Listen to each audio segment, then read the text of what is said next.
Hello friend, Jagdamb Jagdamb स्वागत आहे तुमचं माझ्या एका नवीन लॉंग व्हिडिओमध्ये. तर हा व्लॉग आहे अन्वीच्या बड्डेचा. तर अन्वीच्या बड्डेला ना मी काय केलेलं, बेसन पीठ, हळद, दूध वगैरे आपलं जे पारंपरिक पद्धतीने असतं.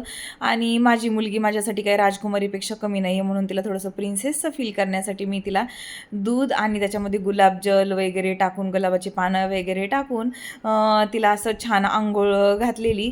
आणि हे घालतात नाही घालतात मला माहीत नाही, परंतु मग मला असं वाटतं की माझी मुलगी ही एक राजकुमारी आहे आणि ती माझ्यासाठी एक प्रिन्सेस आहे. प्रत्येक आईवडिलांची मुलं त्यांच्यासाठी प्रिन्सेस असतात आणि राजकुमारच असतात.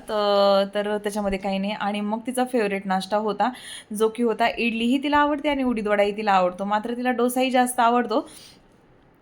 परंतु मग तिला हा नाश्ता तिचा आवडतीचा आहे, म्हणून मग आम्ही आमची इथे एक तमिळनाडू नावाचं खूप छान शॉप आहे, तिथं मग इडली आणि सांबर आणि उडीद वडा हा तिचा फेवरेट नाश्ता आम्ही आणलेला, ब्रेकफास्ट आणलेला. आणि मग आता तिचा बड्डे आहे म्हटल्यानंतर सगळं काही तिच्या आवडीचंच व्हायला पाहिजे. मग त्या दिवशी आम्ही तिच्या आवडीचा असा नाश्ता केला. आणि आणवीला आमच्या म्हणजे साऊथ इंडियन फूडच खूप आवडतं तिला, मग त्याच्यामध्ये सगळेच पदार्थ तिला आवडतात. मग अशा प्रकारे होता तिचा फेवरेट नाश्ता. आणि हो, आमच्या सगळ्यांचाही आवडता आहे. आणि मग अशा प्रकारे आता अन्वी तर नाश्ता तिच्या आवडीनुसार सवडीनुसार करत असते तिचे. आणि त्या दिवशी होता संडे, त्याच्यामुळे मग तिचे प्लॅनिंग तिच्यानुसार ठरलेले असतात सोयीनुसार. आणि मग मिस्टर दिघे असा नाश्ता करत होता, पहा किती यम्मी दिसतोय. आणि खूपच सुंदर असा नाश्ता हा, खरंच खूप छान लागतो. आमच्या इथे एक तमिळनाडू नावाचं शॉप आहे ना, तुम्हाला जसं सांगितलं, तिथे हा मिळतो. आणि मग तिला छान प्रकारे आंघोळ घालून तिला छान असं तयार केलं मस्तपैकी. आणि मग अशी रांगोळी काढली होती, का तर माझं म्हणणं असं, आपण ट्रॅडिशनल पद्धतीने बड्डे सुरुवातीला केलाच पाहिजे. मग तिचं असं नवीन आणलेली फ्रॉक, सगळी ज्वेलरी नवीन आणलेली, छान असं तिला घातलेली अशी सुंदर हेप आहे ना, काष्टीच्या यात्रेतून तिला असं गळ्यातलं आणलेलं आहे. हे काही मॉलमधून वगैरे नाही आणलेलं, काष्टीच्या यात्रेतून आणलेल्या बांगड्या आणि असं छान सगळ्यातलं फ्रॉक मात्र पुण्यातूनच घेतलेले आहे. तिच्या पप्पाने आदल्या दिवशी जाऊन तिला 2 नवीन छान फ्रॉक मागवलेल्या, घेऊन आलेले दुकानातून जाऊन. का तर मी जी ड्रेस तिला मागवलेला आहे बड्डेचा, तो त्यांना फारसा नाही आवडला. मी तो फर्स्ट क्रायवरून मागवलेला आहे, परंतु ते म्हटले की थोडंसं छान असा ड्रेस तिला पाहिजे फ्रॉक. मग त्यांनी हा एक फ्रॉक आणला होता आणि आणखीन एक जो सकाळीच तिने फ्रॉक घातला होता खाली जाताना, तो एक होता.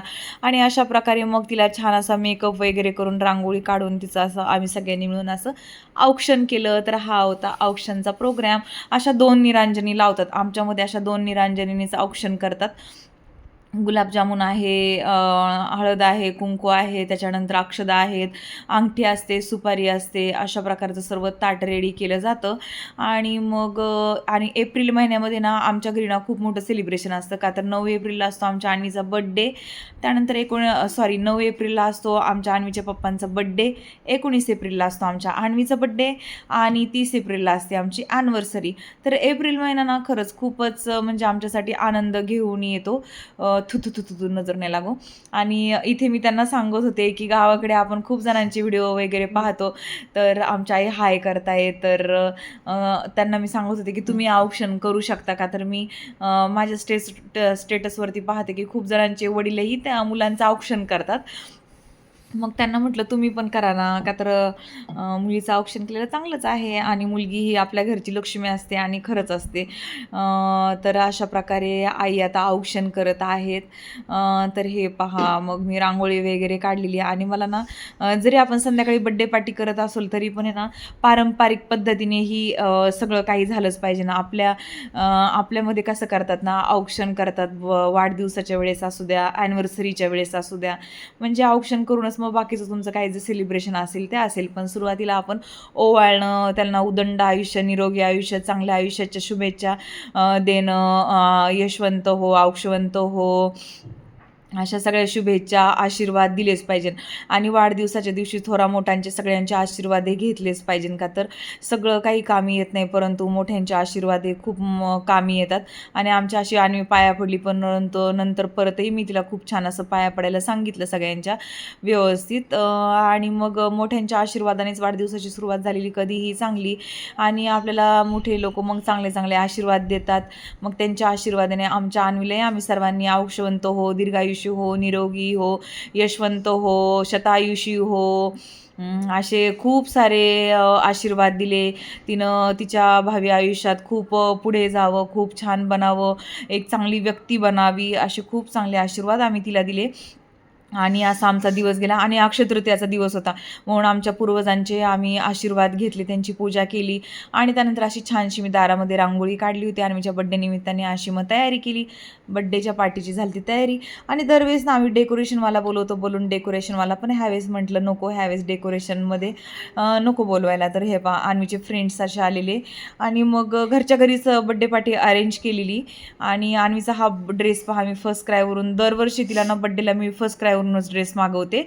आणि मग अन्वीचे काका काकू, तिचा नवीन कझिन ब्रदर, ज्ञानेश, आई, अण्णा, आम्ही सगळेजण म्हणजे खूप मजा आली, धमाल आली आणि सगळं फुल फॅमिली आम्ही होतो.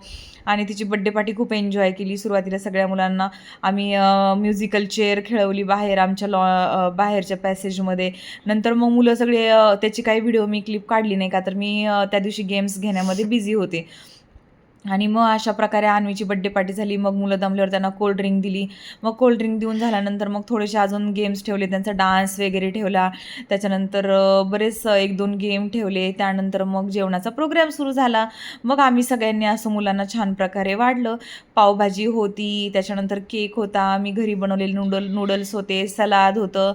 आणि सलाड मी थोडं जास्त ठेवलं होतं, का तर मग का तर गरमी होते आणि मुलं छान कुकुंबर वगैरे खातील म्हणून बीटरूट कुकुंबर वगैरे, गाजर, हे ते छान असं केलेलं.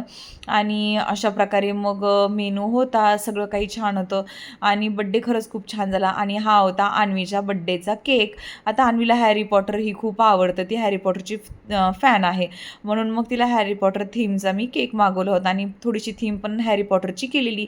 आता हा तिचा 9th बड्डे होता. अन्वीचे आम्ही ना सगळे बड्डे खूपच मोठे केलेले आहेत. तिचा एकही म्हणजे मागच्या वेळेस ना मी आजारी होते, मी हॉस्पिटलाइज होते, म्हणून मग मागच्या वेळेस आम्ही तिचा बड्डे घरगुती पद्धतीनं केला होता, पण त्याच्या दुप्पट तिला गिफ्ट्स दिले तिला